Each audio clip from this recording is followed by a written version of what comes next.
ಇತ್ತೀಚಿನ ದಿನಗಳಲ್ಲಿ ಪರಿಸರ ದಿನಾಚರಣೆ ವನ ಮಹೋತ್ಸವ ಕಾರ್ಯಕ್ರಮಗಳು ಆಚರಣೆಗೆ ಮಾತ್ರ ಸೀಮಿತವಾಗಿದೆ ಎಂದು ಸಂಡೂರು ಸಾಮಾಜಿಕ ಅರಣ್ಯ ವಲಯದ ಅರಣ್ಯಾಧಿಕಾರಿಗಳಾದ ಮಹಾಭಾಷಾ ವಿಷಾದ ವ್ಯಕ್ತಪಡಿಸಿದರು. ತಾಲೂಕಿನ ಬಂಡ್ರಿ ಮುರಾರ್ಜಿ ದೇಸಾಯಿ ವಸತಿ ಶಾಲೆಯ ಆವರಣದಲ್ಲಿ ದಿನಾಂಕ 4/7/2024ರಂದು ಗುರುವಾರ ಸಂಡೂರು ಸಾಮಾಜಿಕ ಅರಣ್ಯ ವಲಯ ಕಾರ್ಯಾಲಯದಿಂದ ಆಯೋಜಿಸಲಾದ ವನ ಮಹೋತ್ಸವ 2024ರ ಆಚರಣೆಯ ತಾಯಿಯ ಹೆಸರಿನಲ್ಲಿ ಒಂದು ಗಿಡ ಎಂಬ ಘೋಷವಾಕ್ಯದೊಂದಿಗೆ ಸಸಿ ನೆಡುವ ಕಾರ್ಯಕ್ರಮದಲ್ಲಿ ಅವರು ಮಾತನಾಡಿದರು. ವನ ಮಹೋತ್ಸವ ಅರಣ್ಯ ಹಬ್ಬ ಭಾರತದಲ್ಲಿ ವಾರ್ಷಿಕ ಒಂದು ವಾರದ ಮರ ನೆಡುವ ಹಬ್ಬವಾಗಿದ್ದು ಇದನ್ನು ಜುಲೈ ಮೊದಲ ವಾರದಲ್ಲಿ ಆಚರಿಸಲಾಗುತ್ತೆ. ಮರಗಳನ್ನು ನೆಡುವ ಮೂಲಕ ಪ್ರಕೃತಿಯ ಸೌಂದರ್ಯದ ಅರಿವು ಮೂಡಿಸುವ ಮೂಲಕ ಮತ್ತು ಕಡಿಮೆ ಮರುಬಳಕೆ ಮತ್ತು ಮರುಬಳಕೆಯ ಪರಿಕಲ್ಪನೆಯನ್ನು ಉತ್ತೇಜಿಸಲು ಪರಿಸರವನ್ನು ಬೆಳೆಸುವ ಮೂಲಕ ತಾಯಿ ಭೂಮಿಯನ್ನು ಗೌರವಿಸಲು ಮತ್ತು ಪ್ರೀತಿಸಲು ಭಾರತೀಯ ಸಂಸ್ಕೃತಿ ಮತ್ತು ಪರಂಪರೆಯನ್ನು ಪ್ರತಿಬಿಂಬಿಸುವ ಒಂದು ಶ್ರೇಷ್ಠ ಸಾಂಪ್ರದಾಯಿಕ ಭಾರತೀಯ ಹಬ್ಬವಾಗಿದೆ. ವನ ಮಹೋತ್ಸವವು ಮರಗಳ ಪ್ರಯೋಜನಗಳ ಬಗ್ಗೆ ಜಾಗೃತಿ ಮೂಡಿಸಲು ಮತ್ತು ಪರಿಸರ ಸಂರಕ್ಷಣೆಯ ಪ್ರಯತ್ನಗಳಲ್ಲಿ ಹೆಚ್ಚು ಸಕ್ರಿಯರಾಗಲು ಜನರನ್ನು ಉತ್ತೇಜಿಸಲು ಒಂದು ಪ್ರಮುಖ ಸಂದರ್ಭವಾಗಿದೆ. ಹೆಚ್ಚು ಮರಗಳನ್ನು ನೆಡುವ ಮೂಲಕ ಹವಾಮಾನ ಬದಲಾವಣೆಯ ಪರಿಣಾಮವನ್ನು ತಗ್ಗಿಸಲು, ಪರಿಸರವನ್ನು ರಕ್ಷಿಸಲು ಮತ್ತು ಮಾನವ ಯೋಗಕ್ಷೇಮವನ್ನು ಉತ್ತೇಜಿಸಲು ನಾವು ಸಹಾಯ ಮಾಡಬೇಕು. ಕಡಿಮೆ ಮರುಬಳಕೆ ಮತ್ತು ಮರುಬಳಕೆಯ ಅದ್ಭುತ ಕಲ್ಪನೆಯು ಜಾಗತಿಕ ತಾಪಮಾನ ಏರಿಕೆಗೆ ಉತ್ತರಿಸಲು ಮತ್ತು ಪ್ರಕೃತಿಯನ್ನು ಬೆಳೆಸುವ ಕೊಡುಗೆಯೊಂದಿಗೆ ನೇರವಾಗಿ ಸಂಬಂಧ ಹೊಂದಿದೆ ಎಂದು ತಿಳಿಸಿದರು.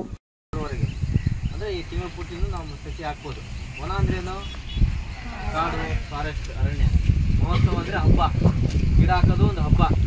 ಈ ಸರಿ ಏನೋ ಒಂದು ದೇವದೋಷ ಒಂದು ವಾಕ್ಯ ಕೊಟ್ಟಿರ್ತಾರೆ, ಸ್ಲೋಗನ್. ಹೆಸರು ಓದಿಯೋದು ಏನಿದೆ? ತಾಯಿಯ ಹೆಸರಿನಲ್ಲಿ ಒಂದು ಗಿಡ, ಏಕ್ ಪೇಡ್ ಮಾಕೆ ನಾಮ್, ಪ್ಲಾಂಟ್ ಫಾರ್ ಮದರ್. ಅಂದರೆ ಏನು ಸಸಿ ನಾವು ಹಚ್ತಿದೀವಿ, ಏನೇ ಸಸಿ ಹಚ್ಚಿದ್ರು ತಾಯಿ ಹೆಸರಲ್ಲಿ ಒಂದು ಸಸಿ ಹಚ್ಚಿದಾಗೆ, ತಾಯಿ ನೆನಪಿಗೆ ಒಂದು ಸಸಿ. ಈಗ ನೀವು ಎಷ್ಟು ನೋಡ್ತಾ ಇದ್ದೀರಿ ವಾತಾವರಣ ಯಾವ ರೀತಿ ಕಲುಷಿತ ಆಗ್ತಾ ಇದೆ. ಎಷ್ಟು ನಿಮಗೆ ಬಿಸಿಲು ಇತ್ತು ಈ ಸರಿ, 45 ಡಿಗ್ರಿ 48 ಡಿಗ್ರಿ ಬಿಸಿಲು ಇತ್ತು. ಅದೇ ನೀವು ಡೆಲ್ಲಿ ಕಡೆ ಹೋದರೆ 53 ಡಿಗ್ರಿ ಬಿಸಿಲಿರುತ್ತೆ. ಎಷ್ಟೋ ಜನ ಶಾಖಕ್ಕೆ ಜ್ವರಕ್ಕೆ ತೀರ್ಕೊಂಡು ಹೋಗಿದ್ದಾರೆ. ಇವೆಲ್ಲ ಹೋಗ್ತಿರಲ್ಲ, ಅದನ್ನು ಕಡಿಮೆ ಮಾಡ್ಬೇಕಂತ ಹೇಳಿದ್ರೆ ಗ್ಲೋಬಲ್ ವಾರ್ಮಿಂಗ್ ಅಂತ ಹೇಳ್ತೀವಿ ನಾವು, ಹೌದಾ?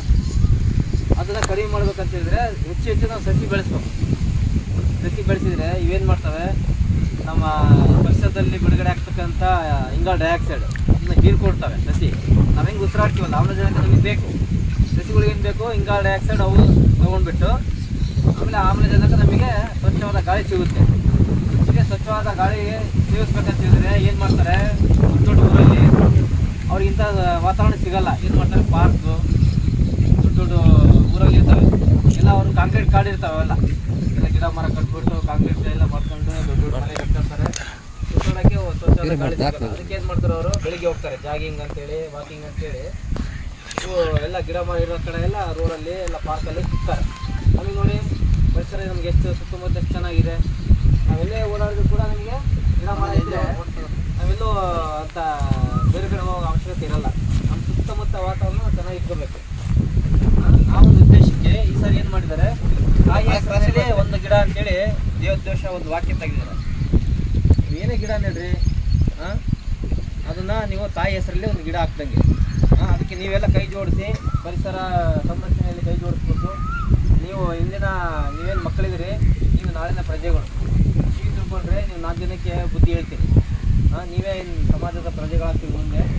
ನಿಮಗೆ ಮಾಹಿತಿ ನಿಮಗೆ ಮುಖಾಂತರ ಹೇಳೋದ್ರಿಂದ ನೀವು 4 ಜನಕ್ಕೆ ತಿಳಿಸ್ಬಿಟ್ಟು ಹೆಚ್ಚು ಪ್ರಚಾರ ಆಗಿ ಪರಿಸರ ಉಳಿಲಿಕ್ಕೆ ನೀವು ಕೂಡ ಸಹಕಾರಿ ನಿಮ್ಮಿಂದ ದೊರಕಬೇಕಂತ ನಾವು ಆ ಉದ್ದೇಶದಿಂದ ನಿಮಗೆ ಶಾಲೆಯಲ್ಲಿ ಬಂದು ನಾವು ಸಸಿ ನೆಡೋ ಕಾರ್ಯಕ್ರಮ ಮಾಡ್ತೀವಿ.